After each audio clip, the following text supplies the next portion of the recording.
Buenos días a todos y bienvenidos. Vamos a ponernos en pie y así nos unimos y oramos junto con nuestra gente que está viéndonos desde su casa y vamos a pedirle al Señor, primero dándole gracias, pero luego le vamos a pedir al Señor que nos abra su palabra, nos bendiga con ella y haga su voluntad en este día con todos nosotros. Padre, en el nombre de Jesús, te damos gracias por este día. Este es un nuevo día en el cual tenemos un privilegio renovado, Señor Dios, de venir a ti con confianza por medio de Jesucristo, Señor Dios, y sentarnos a la mesa y saber que tienes, Señor, un manjar servido para nosotros el día de hoy.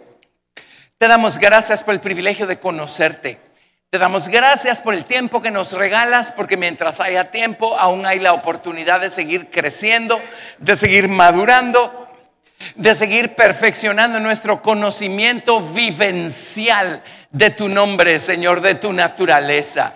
Señor, te amamos y queremos aprovechar cada minuto de vida que nos has regalado, Señor, para dejarnos transformar, dejarnos convertir, dejarnos conformar a imagen de Cristo. Bendito, Señor, y para crecer en la estatura de Jesucristo. Padre, gracias pues por toda la verdad que nos vas dando, con la cual vas pavimentando el camino para que podamos seguir progresando, seguir acercándonos a la meta, Señor. Te damos gracias por este día, por la porción que tienes para nosotros hoy, Señor. Bendito Dios, bendice tu palabra, ábrenos tu palabra, abre nuestro entendimiento, Señor, abre nuestros oídos, abre nuestros ojos. Bendito Dios, y haz tu voluntad, Padre, que tu palabra dé mucho fruto en nuestras vidas. Te amamos, te damos toda la gloria, Señor, en el nombre de Jesús. Amén. Demos gracias a Dios. Bendito Dios. Gracias, te amamos. Amén, amén. Y vamos a acomodarnos y vamos a estudiar.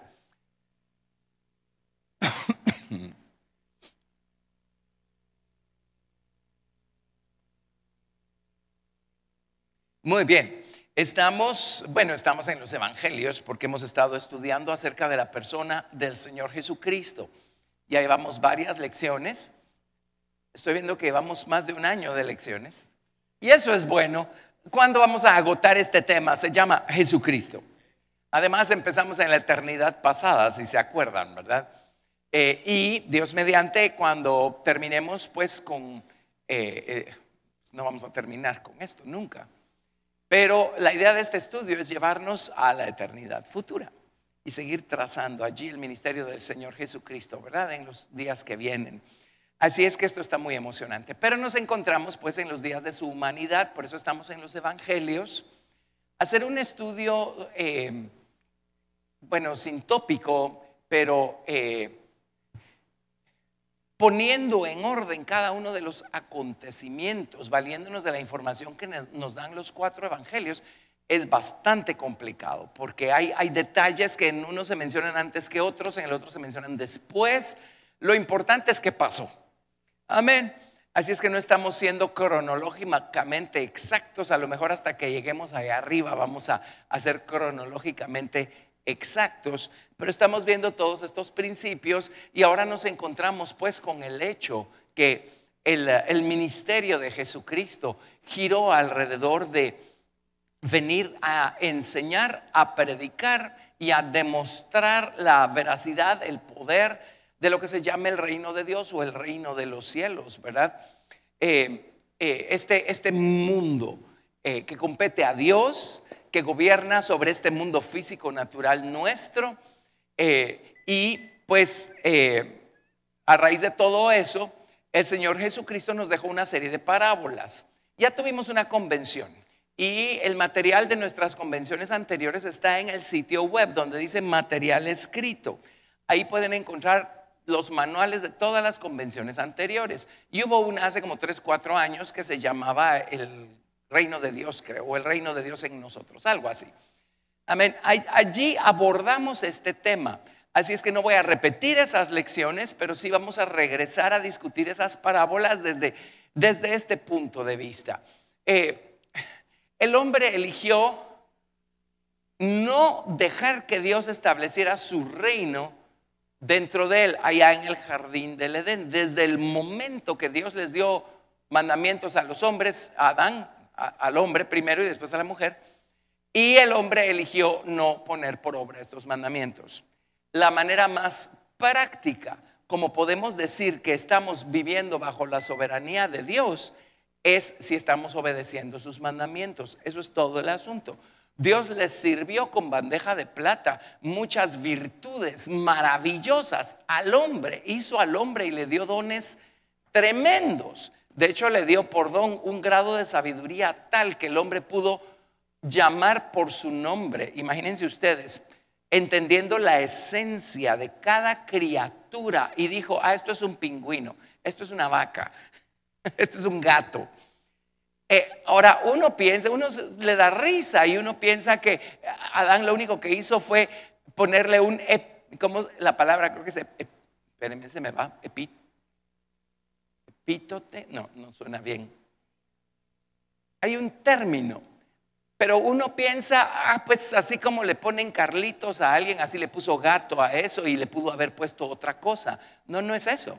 Es mucho más que eso.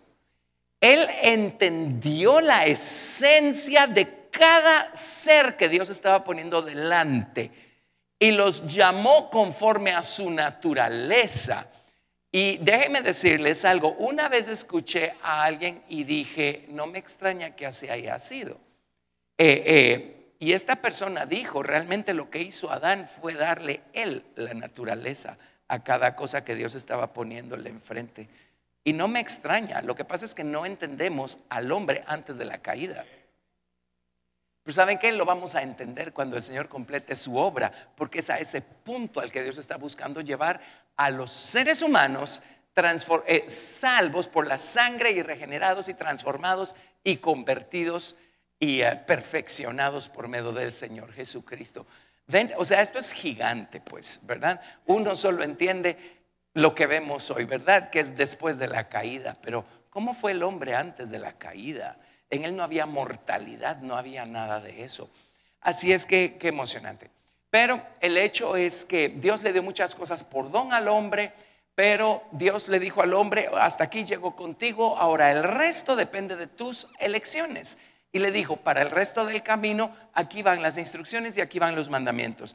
Solo obedece, solo hazlo. Y el hombre no lo hizo. No labró el huerto, no guardó el huerto, no comió de todos los árboles del huerto, y sí comió del árbol de la ciencia del bien y del mal.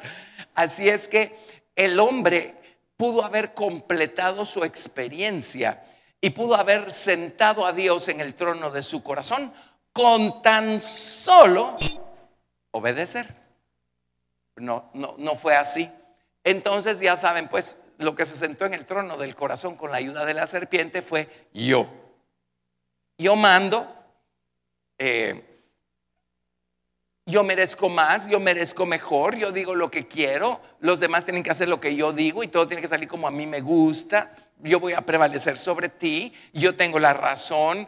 Eso fue lo que se sentó en el trono del corazón. Amén.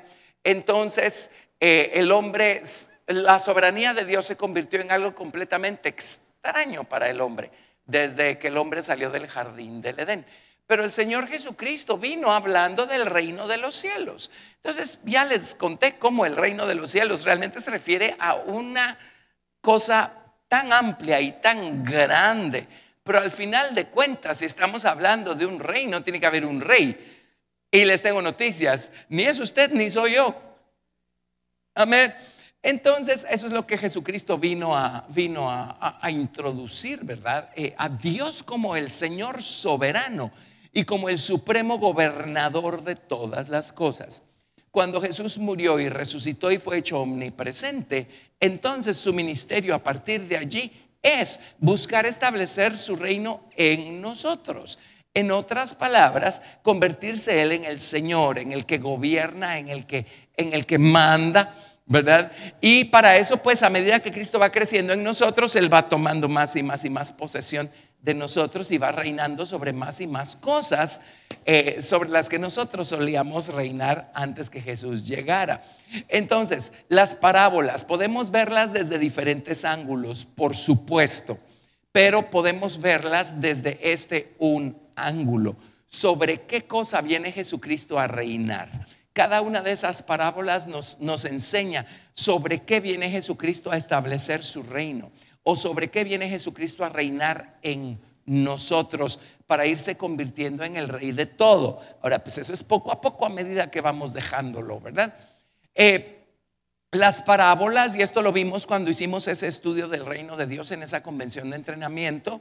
Las parábolas, bueno, hay más de 12 parábolas, pero tienen que tener conexión con el número 12, porque el número 12 es el número de gobierno. Eso representa, pues Dios buscó dar a conocer su gobierno primero a través de las 12 tribus de Israel.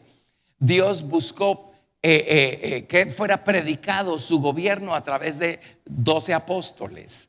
En la nueva ciudad, en la unidad de medida, ahí es 12, 12, 12, 12, 12, 12. Ese es el múltiplo por todos lados. Hay una mesa con 12 panes en el tabernáculo mosaico. Así es que Jesucristo viene a establecer su reino en nosotros. Nos dejó todas estas parábolas, y si sumamos las que se mencionan en Mateo y las que se mencionan en Lucas, hay más de 12, pero encajan en 12 categorías. Encajan en 12 categorías. Ahora, allí no tenemos nosotros que descubrir nada por nuestros propios medios. Gracias a Dios tenemos a la doctora B.R. Hicks que nos antecede, y Dios le abrió ahí a los ojos y ella hizo esta clasificación, y cuando uno lo ve dice uno, la verdad no puede ser de otra manera, pues, ¿verdad? Así es que esa es la clasificación que estamos utilizando. Por supuesto, por algo aprendimos lo que aprendimos de ella. Y hay 12 categorías. Entonces, por supuesto, están conectadas con las 12 puertas de perla de la nueva ciudad. Y por supuesto están conectadas con las 12 tribus, ¿verdad? Si quiere ampliar todo esto, pues para eso está el estudio que dimos hace 3 años. Pero retomemos el tema porque es precioso, es maravilloso. A mí me gusta regresar a cosas que estudiamos en el pasado, porque cuando regresamos con más herramientas y con más material que nos ha dado la palabra de Dios, todo se va expandiendo, nuestro conocimiento se va expandiendo, vamos viendo cosas que no habíamos visto, considerado cosas que no habíamos considerado. Así es que qué alegría. El día de mañana podemos regresar a algo que dimos el día de ayer y vamos a encontrar nuevos ángulos, nueva luz, ¿verdad? Y esto va a generar un nuevo gozo, una nueva gratitud. Amén. No hay como caminar con Dios. Bueno, así es que vámonos a Mateo capítulo 13, ¿verdad? Y aquí tenemos nosotros, número 1. Son 12 categorías de parábolas, o 12 cosas que se tratan por medio de estas parábolas, que son más de 12 las parábolas. Pero número 1. Y lo que vamos a ver acá es cómo Jesucristo viene a establecer su reino en nuestra vida una vez Él llega a nuestro corazón desde el día de nuestra salvación.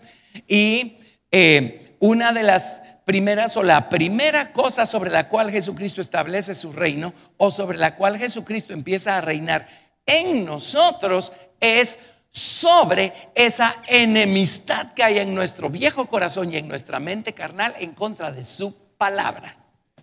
Amén. Él reina sobre los enemigos de la verdad.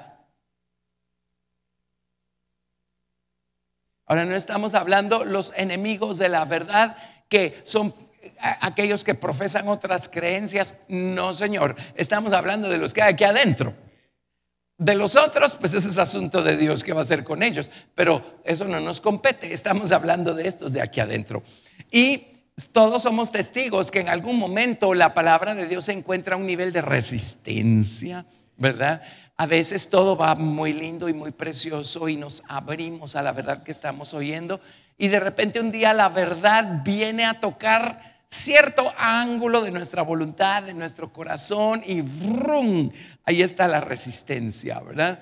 Ahí está la resistencia. Ya vimos, la luz ya nos alumbró, no podemos negarlo, pero empieza el forcejeo, ¿verdad? Ay, Señor, a lo mejor me convenía más no haber sabido. La verdad es que eternamente hablando nos conviene sí haber sabido, porque todavía tenemos tiempo para hacer algo con eso. Una vez nos contaron la historia de unas personas que iban felices a la iglesia a oír estas cosas, ¿verdad? Y oían acerca de la estatura del Señor Jesucristo y de cómo crecer en Cristo. y todo iba sobre ruedas, como decimos. Y un día vino el pastor y les dijo: ¿qué creen? El Padre tiene una estatura también en la que podemos crecer. Y me cuentan, pues esto pasó hace muchos años, no pasó aquí en Guatemala, que las personas se levantaron, dieron la media vuelta y se fueron. Y dijeron: no, suficiente con lo primero, pero ¿hay más? No, ya demasiado, pues eso ya no va con nosotros. Pues la verdad, si es la verdad, si es la palabra de Dios, sí nos conviene. Porque oportunidad para crecer solo tenemos esta. Oportunidad para cambiar solo tenemos esta.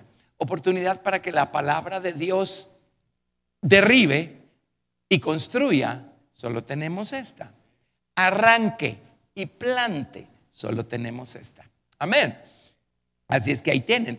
Pero los enemigos de la verdad. Y por supuesto conocemos perfectamente bien esta parábola. Mateo capítulo 13, verso 1.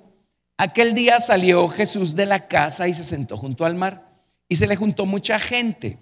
Y entrado él en la barca, se sentó, y toda la gente estaba en la playa.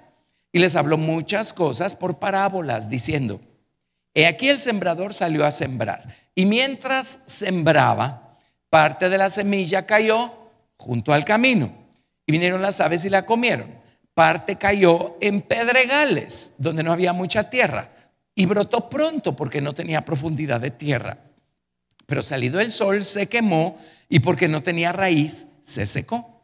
Y parte cayó entre espinos, y los espinos crecieron y la ahogaron. Pero parte cayó en buena tierra y dio fruto, cual al 100, cual al 60 y cual al 30 por uno. Y de paso el verso 9: el que tiene oídos para oír, oiga. Entonces, acercándose los discípulos, le dijeron: ¿por qué les hablas por parábolas? Y Jesús básicamente dijo: para que no entiendan. Miren qué cosa. Pero luego dice: a sus discípulos les explicaba todo. Entonces, ¿qué cierto es esto? Ahora no es porque Jesús haga acepción de personas y cosas así. Por supuesto que no. Pero hay una gran realidad. Hay gente que no quiere saber. Con saber que tienen la salvación y no se van a ir al infierno es suficiente. Pero déjenme a mí seguir siendo el dueño de mi vida. Déjenme a mí seguir siendo el supremo gobernador y el soberano decididor de las cosas. Déjenme a mí seguirme manejando como a mí me plazca, y no me digan lo que tengo que hacer y lo que no puedo seguir haciendo. ¿Lo ven? Seamos sinceros. Hay mucho de eso. Amén. Entonces no es que el Señor no quiera que unos entiendan y sí quiera que otros sí entiendan. No es eso. Es que el hecho es que si no queremos seguir caminando más allá con Dios, no vamos a querer saber. Y hay gente que no quiere saber. ¿Sí? Ahora nosotros sí queremos saber, por eso estamos aquí. Pero ahí tienen 4 enemigos de la verdad. Mateo capítulo 13, a partir del verso 19. Cuando alguno oye la palabra del reino y no la entiende, viene el malo y arrebata lo que fue sembrado en su corazón. Este es el que fue sembrado junto al camino. Y en otro de los evangelios dice claramente: esta es la semilla que fue sembrada estando junto al camino uno, ¿verdad? Aquellas personas que, o sea, nunca se meten al camino porque creen que no les conviene, ¿verdad? Van a tener que responsabilizarse, hacer ciertas elecciones, pero saben que tampoco les conviene estar muy lejos del camino, porque no pueden estar echando mano así de las bendiciones del Señor, ¿verdad? Así es que qué conveniente. Están junto al camino, ni demasiado cerca para no comprometerse, ni demasiado lejos para no echar mano. ¿Lo ven? Entonces, bueno, ahí tienen. Y este enemigo pues es la falta de entendimiento, pero que provoca esta dualidad. Realmente es no querer entender. Eso es todo el asunto, ¿verdad? Pero ahí está ese enemigo. Y yo antes, muy al principio, pensaba: pues sí, estos son aquellos y los otros son los otros y los otros son los otros. Hasta que un día abrí los ojos y dije: no, pues la verdad que todos tenemos estos 4 enemigos. Todos tenemos estos 4 enemigos adentro. Pero cuando Jesucristo empieza a crecer en nosotros Y empezamos a entender que Él no solo vino para salvarnos, Él vino para ser el rey, el Señor, el amo y el dueño. Él empieza a establecer su reino y a gobernar, a sojuzgar y a gobernar sobre esta enemistad que encuentra dentro de nosotros en contra de su palabra. Verso 20, el que fue sembrado en pedregales, este es el que oye la palabra y al momento la recibe con gozo, pero no tiene raíz en sí, sino que es de corta duración. Pues al venir la aflicción o la persecución por causa de la palabra, luego tropieza o luego se ofende. En otras palabras, no está dispuesto a pagar ni un centavo por la palabra de Dios. Y mientras no me cueste, estoy feliz. Pero si tengo que pagar algún tipo de precio, si tengo que padecer algún tipo de incomodidad, gracias, pero no me interesa. Y también hay un lado de esto en el corazón carnal de todos los seres humanos. Amén. Así es que bueno, pero Jesucristo viene a señorear sobre esto cuando le permitimos ser el Señor de nuestra vida. Versículo 22. El que fue sembrado entre espinos, este es el que oye la palabra, pero el afán de este siglo y el engaño de las riquezas ahogan la palabra y se hace infructuosa. En el libro de Marcos añaden las codicias de otras cosas. Y en el Evangelio de Lucas añaden los placeres de la vida. En otras palabras, qué alegre aprender, qué maravilla la palabra de Dios. Ajá, pero tengo otros amores y tengo otros intereses. Sí, así es que estoy afanado también por las cosas temporales y en mis balanzas tienen un poquito más de valor, ¿verdad? O sea, la devoción dejémosla para un par de horas del domingo en la mañana. El resto, déjenmelo a mí. ¿Lo ven? Sí, entonces, ¿qué ocurre? Bueno, pues la palabra aquí sí echa raíz y empieza a crecer, pero no va a llegar muy lejos tampoco, porque resulta ser que tenemos otras prioridades, ¿verdad? Y verso 23, más el que fue sembrado en buena tierra, este es el que oye y entiende la palabra y da fruto y produce al 100, al 60 y al 30 por uno. Aún aquí hay un enemigo que tenemos que dejar que Jesús conquiste, porque pudiendo dar fruto al 100 por uno, porque vamos a estar contentos con dar fruto al 30 por uno. Así es que aquí podemos ver conformismo, ¿verdad? Estamos conformes con 30 por uno cuando pudo haber sido más. Bueno, pues también es un enemigo sobre el cual el Señor quiere señorear. Entonces, cuando Jesucristo llega al corazón y tenemos una experiencia profunda, genuina, y nos prendemos de Jesús y nos enamoramos de Jesús. Y a partir de allí decimos, yo necesito saber más, yo necesito conocerlo mejor, yo necesito caminar este camino. Esta es la primera, pues es lo que encabeza la lista de parábolas, lo que significa que es la primera cosa sobre la que señorea Jesús, sobre la que extiende su reino y establece su soberanía, esta enemistad en contra de la palabra. Y Él tiene que conquistar esto primero, porque si no, pues no vamos a seguir creciendo. Pero una vez conquista esto, la palabra de Dios va a ser el resto del trabajo en nuestra vida. Amén. Lindo, ¿verdad? Ok, Mateo, qué rico repasar estas cosas. Además, pues siempre cuando cambia el contexto, también es otro el ángulo que le vemos a estos principios tan maravillosos. Entonces aquí vemos cómo Jesucristo señorea sobre esto primero. Luego, número 2. Ya ven, no nos vamos a ir tan despacio. Cuando hicimos la convención nos fuimos bien despacito con todas estas. Pero bueno, así digo yo, quién sabe. Número 2, vámonos a Mateo 13, verso 24. Esta es la que sigue. Y aquí vamos a encontrar dos parábolas que están relacionadas. Y con estas vemos cómo Jesucristo quiere establecer su reino en nosotros de tal manera que Él nos va a ayudar a separar la verdad del error y a desechar el error. ¿Cómo le ponemos aquí?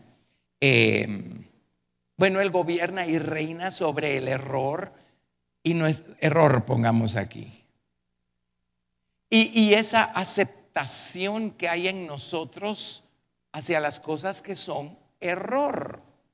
Mire, háblele la verdad a alguien allá afuera y ¿qué respuesta recibe? Será, ¿verdad?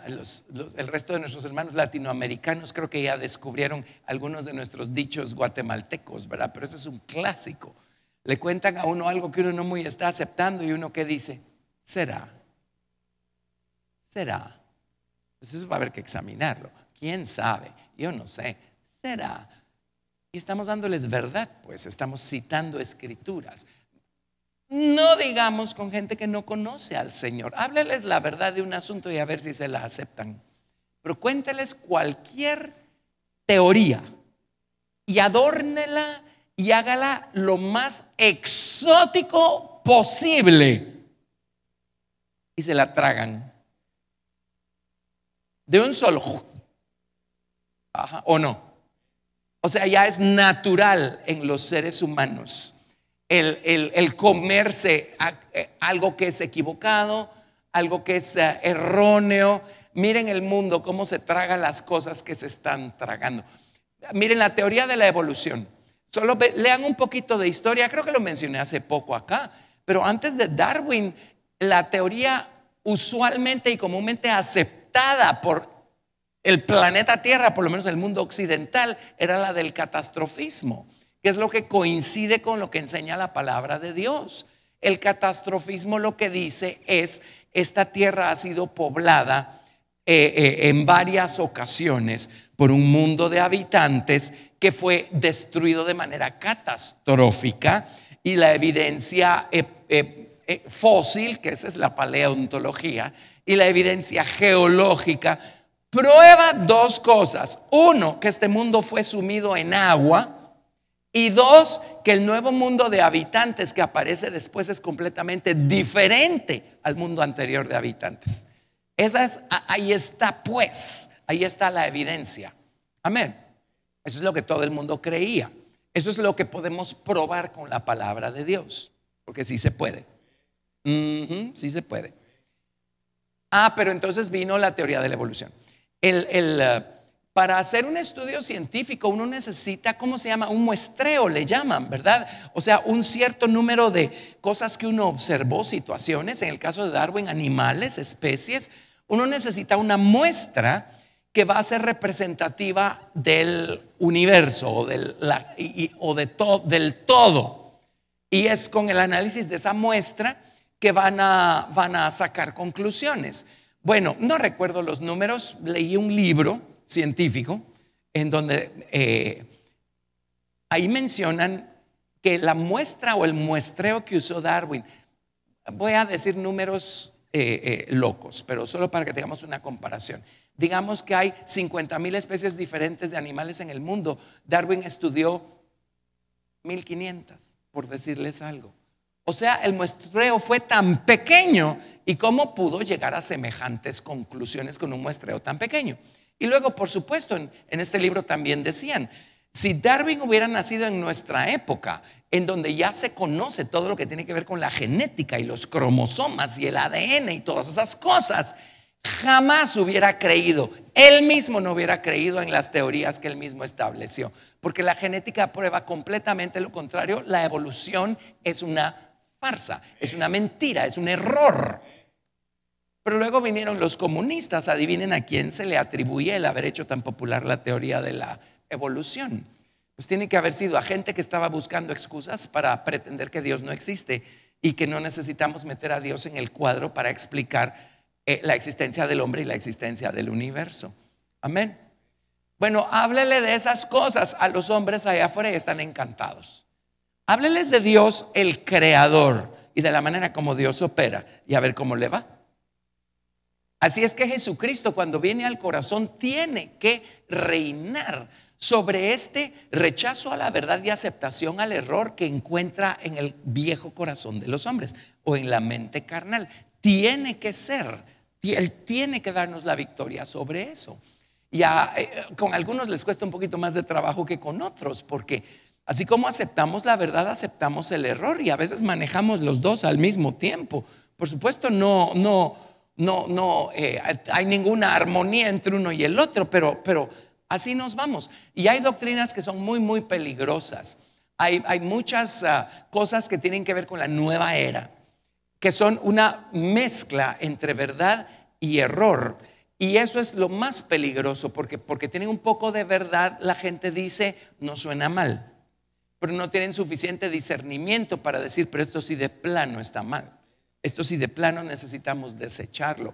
Y eso es lo que se está moviendo en el mundo hoy en día, esa mezcla de verdad con error. Por una cosa cierta que dicen, viene una serie de cosas erróneas, equivocadas, y la gente ya no sabe qué creer. Entonces tenemos dos parábolas que nos ilustran este principio. En Mateo capítulo 13, del verso 24 al 30. Ahí tenemos el primero. Es la parábola del trigo y la cizaña. Mateo 13, del 24 al 30. Les refirió otra parábola diciendo: el reino de los cielos es semejante a un hombre que sembró buena semilla en su campo. Pero mientras dormían los hombres, vino su enemigo y sembró cizaña entre el trigo y se fue. Y por cierto, hemos mencionado en el pasado que la cizaña es venenosa, es una planta venenosa. Su nombre latín es Lolium temulentum. Así es que no estamos hablando cosas acá, estamos hablando de una planta que es venenosa y produce sopor, produce vómitos, produce hasta muerte, ¿verdad? Le llaman el falso trigo, por cierto.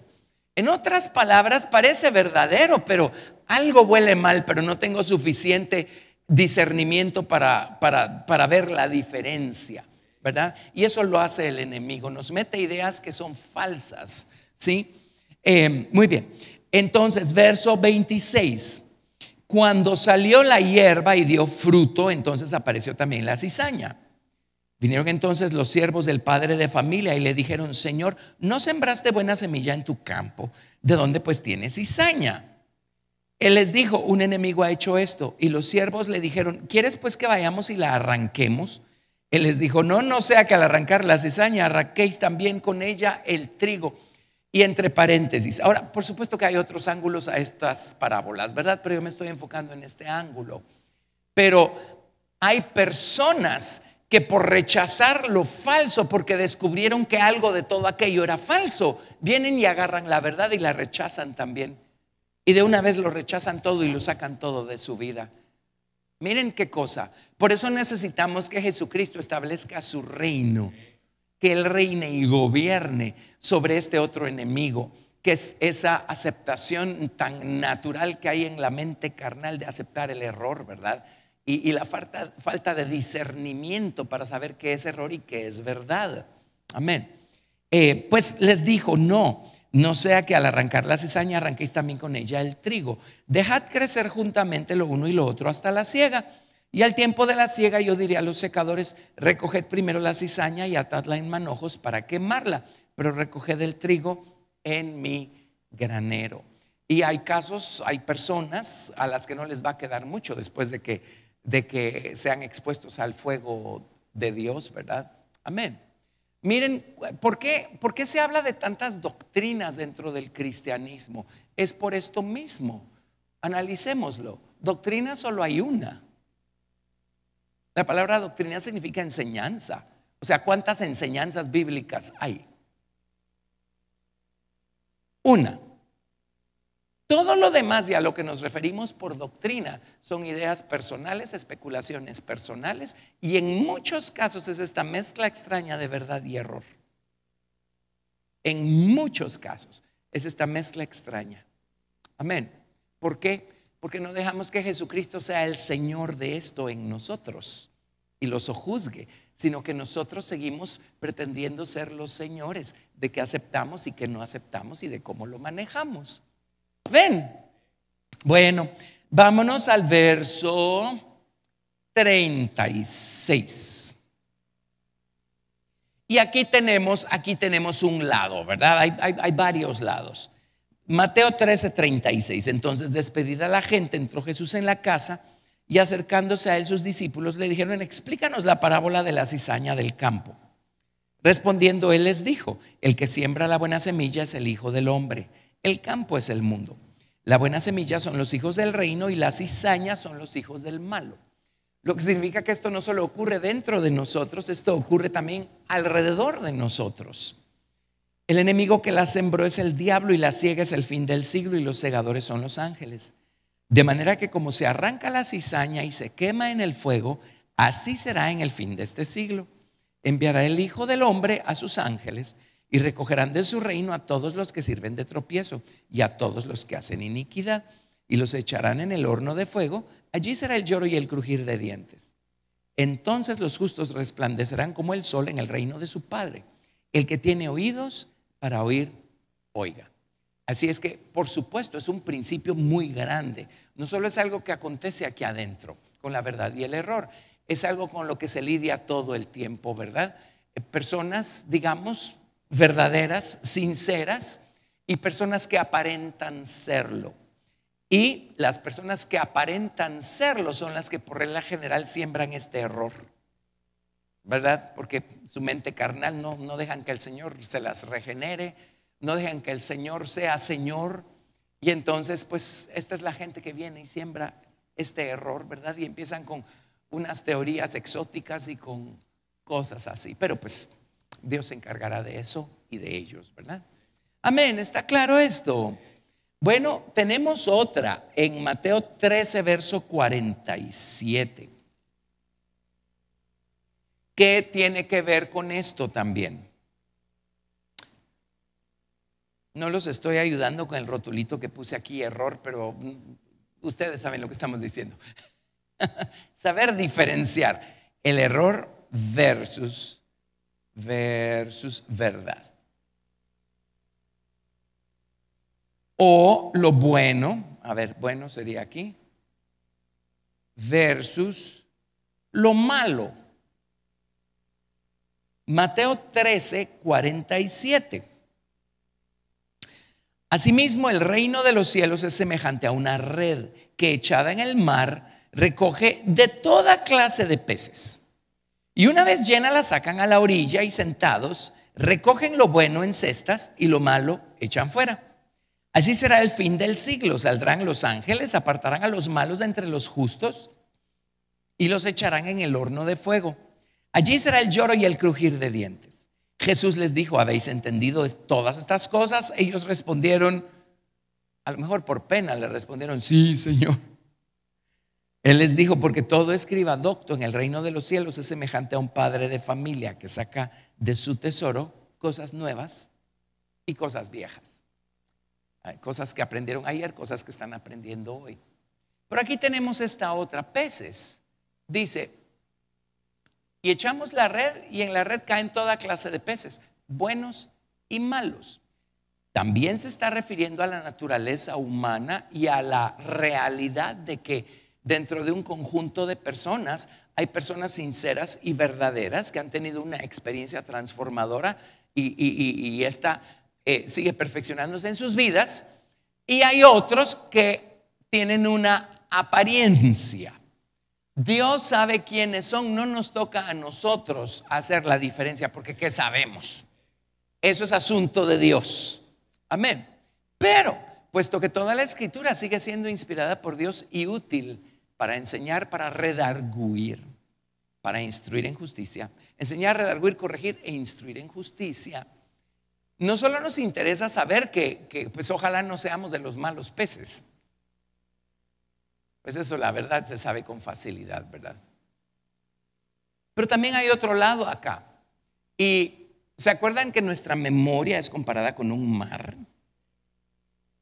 Por eso la Biblia habla del mar a donde Dios echa los pecados que le confesamos. El mar de su memoria. Y una vez allí viene Dios y olvida para siempre, ¿verdad? Bueno, nuestra memoria es como un mar. Y allí se mueven toda clase de peces. Peces buenos y peces malos. Amén. Así es que esto habla de pensamientos también. Pensamientos. Peces buenos y peces malos. Tenemos que tener la capacidad. Ahora, nosotros no la tenemos, pero Jesús en nosotros sí. Tenemos que dejar que Él tome el control y reine sobre este otro lado de nosotros y nos ayude a discernir entre los buenos pensamientos y los malos pensamientos que se mueven en el mar de nuestra memoria, y agarre todos esos malos pensamientos y los quite del camino. Amén. Y a veces nuestros malos pensamientos están conectados con un juicio injusto que emitimos, ¿verdad? En contra de algo o de alguien, una idea que tenemos que es equivocada. A veces malos pensamientos son de al tiro malos, en el sentido de pecaminosos, y estamos contemplando lo que no debemos en nuestra mente. Bueno, Jesús viene a nuestro corazón para reinar también sobre eso y ayudarnos a mantener a raya los malos pensamientos. No que no los vaya a haber, pero si de inmediato dejamos que Jesús reine, esos pensamientos no van a echar raíces y a convertirse en un gran árbol que dé mal fruto. Amén. Se van a quedar solo como pensamiento, no va a haber acciones generadas por esos malos pensamientos. Así es que Jesús viene a reinar sobre eso también.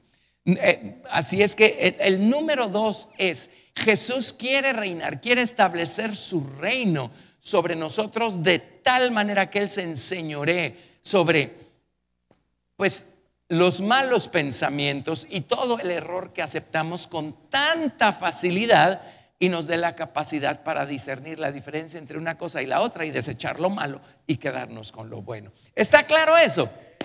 Amén. Por eso necesitamos dejar que Jesús crezca. Una cosa es que Él ya esté en nosotros porque ya nacimos de nuevo y Jesús está allí, ya somos salvos, de acuerdo. Pero otra cosa es dejar que ese niño espiritual que está allí crezca y se convierta en un adulto maduro espiritual, hablando de nuestro nuevo hombre, Cristo en nosotros. Entonces cuando su reino se extiende y empieza a tomar el control de el reino de la carne que está aquí adentro, Él empieza a señorear sobre estas cosas, nos empieza a dar la victoria sobre todas estas cosas. Emocionante, ¿verdad? Amén. Esto es tremendo porque hay profecías explícitas para el final de los tiempos, y la Biblia dice que al final se van a levantar falsos maestros y van a arrastrar a mucha gente que tiene comezón de oír que no es la verdad, es el error, o esta mezcla extraña entre verdad y error. Amén. Ustedes pueden tomar un periódico, una revista o aquellos calendarios que tienen frases muy bonitas y van a leer cosas que sí son ciertas y muy agradables, pero de repente viene el veneno ahí, la ponzoña de la serpiente, ¿verdad? Y resulta ser que esto está precioso, pero usted no necesita a Jesús para disfrutar de esto. Todo esto está dentro de usted, porque al fin y al cabo usted es Dios, solo necesita descubrirlo, ¿verdad? Etcétera. ¿Saben de qué estoy hablando? Estamos rodeados de eso. Amén. Y dentro de las iglesias igual, tantas corrientes y tantas cosas, porque no dejamos que sea Él el que señoree sobre nuestras facultades, nuestra mente, nuestra razón, sino que nosotros queremos seguir disponiendo que sí y que no, ¿verdad? Bueno, creo que es suficiente con ese. Podemos hacer otro. ¿Vamos bien? Ok, número 3. Y aquí vamos a encontrarnos.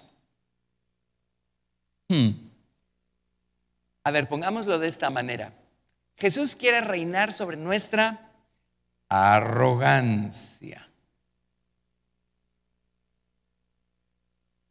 Arrogancia. Nuestro yo, nuestro ego es tan grandote, y su concepto de algo grandioso es grandote.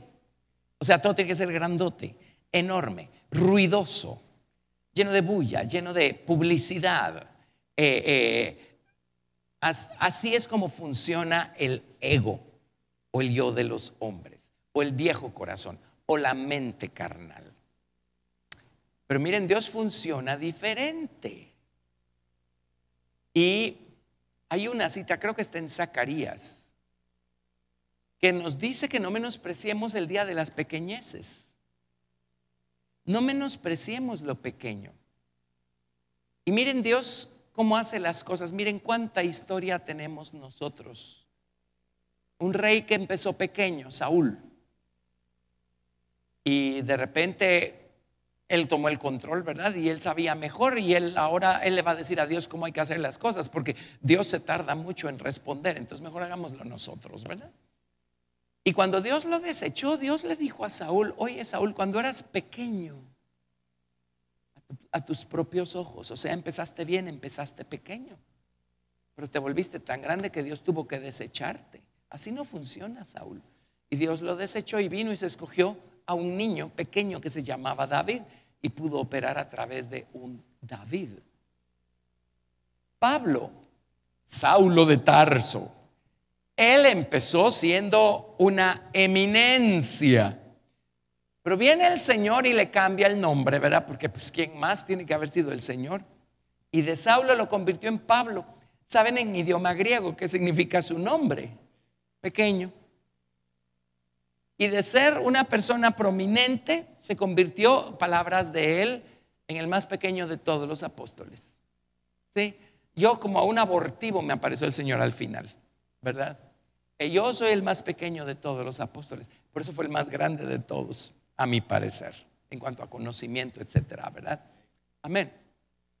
Pero Dios empieza con cosas pequeñas. Cuando Jesús llega a nuestro corazón, miren, la Biblia habla, si habla de que tenemos que crecer, de que ya dejemos de ser niños fluctuantes llevados por doquier a viento de doctrina, quiere decir que nuestro nuevo hombre, cuando nace, cuando comienza pequeño. Por supuesto tiene que crecer, pero lo que quiero decir es que Dios siempre empieza con algo pequeño. Y eso pequeño tiene que crecer para ayudarnos a nosotros a dejar de creernos grandiosos y terminar entendiendo cuán pequeños somos. Y una vez Cristo crece para ayudarnos a entender que somos pequeños, para llevarnos a ser pequeños, Dios nos tiene pues. Amén. Dios trabaja muy diferente a la mente humana. Y no es porque sea Dios el que vino de intruso a tratar de llevarle la contraria a la mente humana. Es al revés. Dios es Dios, la mente humana se corrompió. Amén. Entonces leamos la parábola y van a entender mucho mejor esto. Mateo 13 del 31 al 33. Otra parábola les refirió diciendo: el reino de los cielos es semejante al grano de mostaza que un hombre tomó y sembró en su campo, el cual a la verdad es la más pequeña de todas las semillas, pero cuando ha crecido es la mayor de las hortalizas y se hace árbol, de tal manera que vienen las aves del cielo y hacen nidos en sus ramas. Y miren cómo empieza Dios con nosotros. Empieza sembrando una semilla. La semilla es pequeña. Bueno, pero arránquenle a Dios el Padre una semilla pequeña. ¿Y cuánto poder tiene esa semilla? Es eterna, omnipotente, omnipresente, omnisciente. ¿Lo ven? Y Dios siembra una semilla pequeña en nosotros, esperando que esa semilla pequeña dé gran fruto. Yo no sé, pues todos somos diferentes y algunos tuvieron una experiencia de una forma y otros de otra, el día de su salvación, o a lo mejor el día que fueron bautizados con el Espíritu Santo.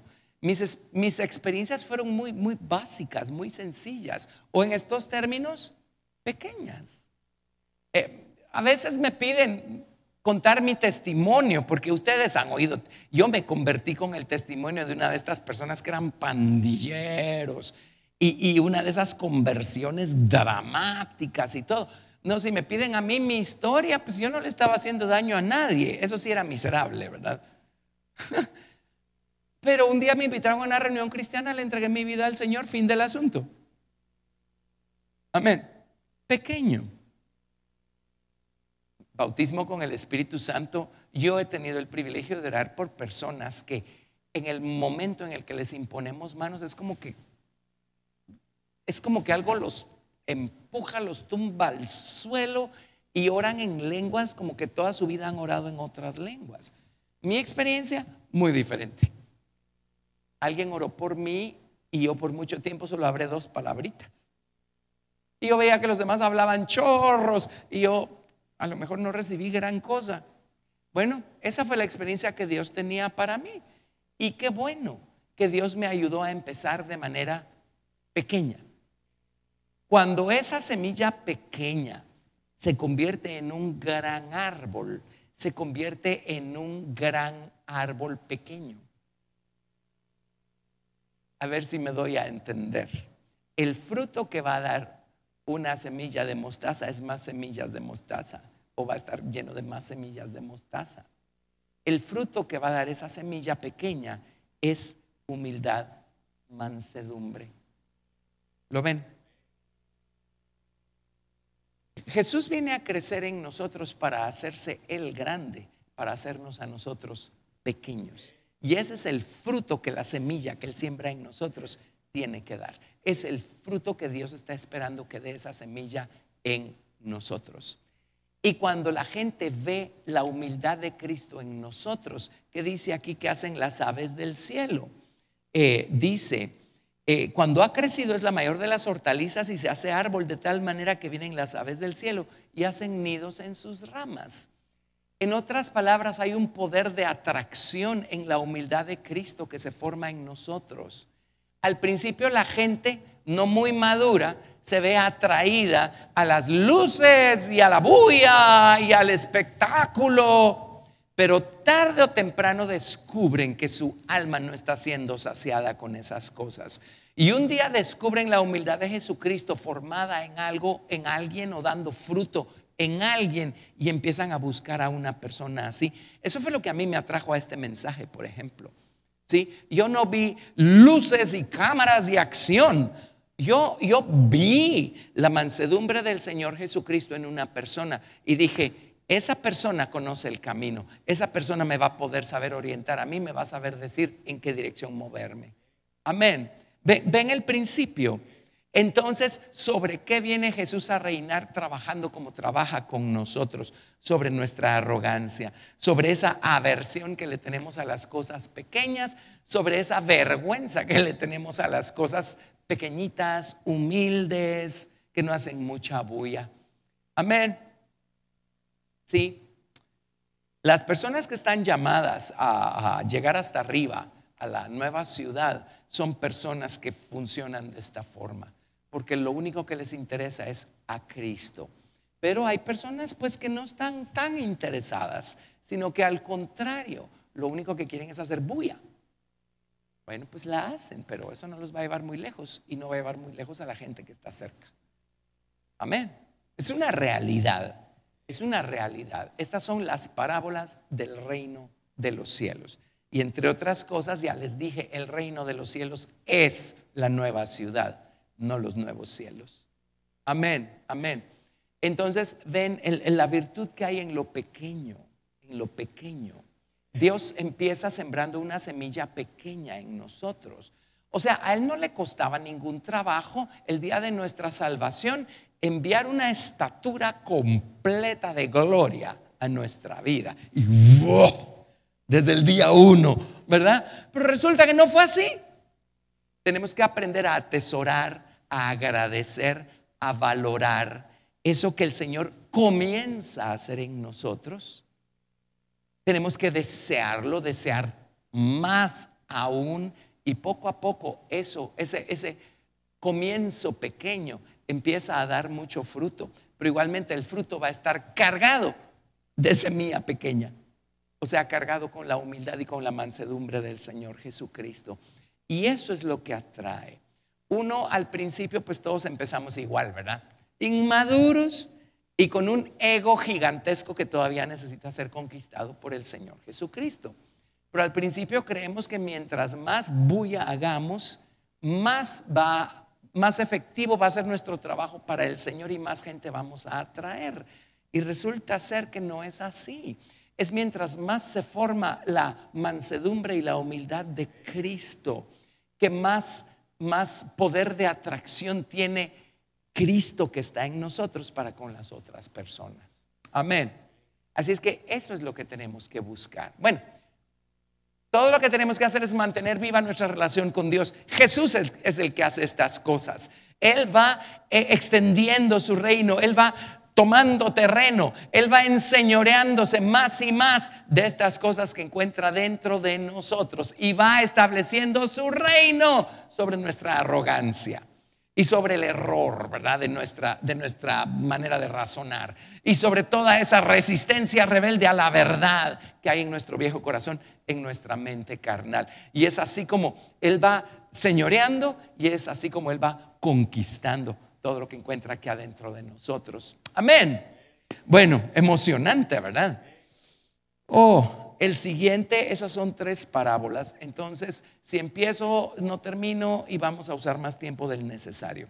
Podemos dejar ese para la semana entrante, pero espero haber hecho sentido con esto. Vean cómo los principios del reino de los cielos están velados para la mente carnal, ¿verdad? O sea, nuestra mente natural como razona, como les digo, mientras más grandote mejor, más valioso. Y resulta ser que en el reino de Dios no es así. No es así. Muchas personas creen, movidos por su mente carnal, que son sus grandiosas ideas las que los van a llevar a algún lado en Cristo. No es así. Es dejando que el Señor reine sobre eso, lo crucifique, ¿verdad? Y reine y gobierne sobre eso, que vamos a llegar a algún lado en Cristo. Así es que qué emocionante es ir cediéndole terreno a Jesús y dejando que Él vaya tomando posesión de todo en nosotros. Espero que esto nos esté bendiciendo. Estas son cosas maravillosas, vitalmente importantes, y qué privilegio poder estudiarlas con ustedes, ¿verdad? Así es que dejémoslo ahí, la otra semana seguimos. Amén. Si aprendimos algo, vamos a ponernos en pie y vamos a darle al Señor toda la gloria. Gracias a Dios, gracias a Dios. Padre, en el nombre de Jesús, te damos gracias, Señor, por el privilegio que nos has dado una vez más de estudiar tu palabra, de abrir las escrituras, de ver, de entender, de razonar con tu ayuda, Señor Dios Santo, la verdad que has plasmado allí, Señor Padre.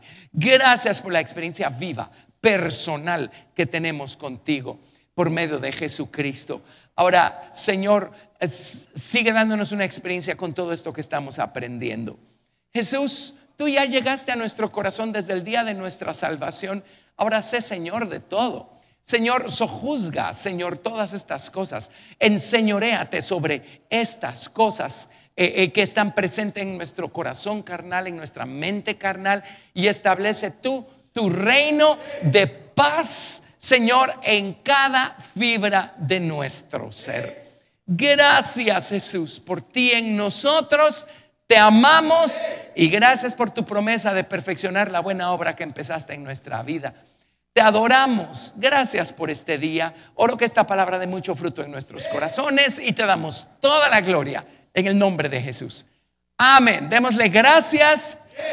Gracias, Señor. Te adoramos, te alabamos, te bendecimos. Gracias a Dios.